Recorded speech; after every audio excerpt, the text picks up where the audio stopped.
madaxweynaha maamulka Hirshabelle Maxamed Cabdi Waare ayaa waxa uu sheegay in uu iska casilay xilka madaxweynaha maamulkaasi. Waare waxa uu sheegay in sababta uu isku casilay ay tahay in la qaadan waayay talooyin uu soo jeediyay. Mr. Waare waxa uu yiri waxaan ku baaqay in doorashada maamulka Hirshabelle dib loo dhigo muddo bil ah maadaama qaranka guud ahaan uu doorasho gelayo. madaxweyne Waare ayaa nasiib darro ku tilmaamay in duubabka dhaqanka iyo siyaasiyiinta ka soo jeeda maamulka Hirshabelle ay daawanayaan sida hadda ay wax ugu soconayaan maamulka Hirshabelle.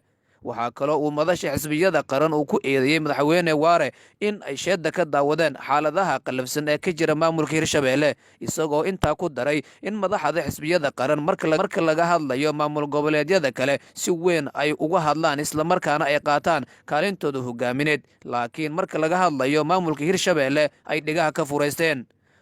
Waare waxa uu sheegay in ugu dambeyntii uu gartay inuu xilka isaga tago maadaama talooyinkiisa la qaadan waayay. Hirshabelle ayaa hadda waxa ay gelaysaa doorasho guud ahaan la soo dooran doono madaxda hogaamiye doonta 4 sano ee soo aadan maamulka Hirshabelle, iyadoo maanta ay markaasi murashaxiinta u tartamaya xilka guddoonka baarlamaanka labaad ee maamulka Hirshabelle codkooda ay ka dhiiban doonaan magaalada Jowhar.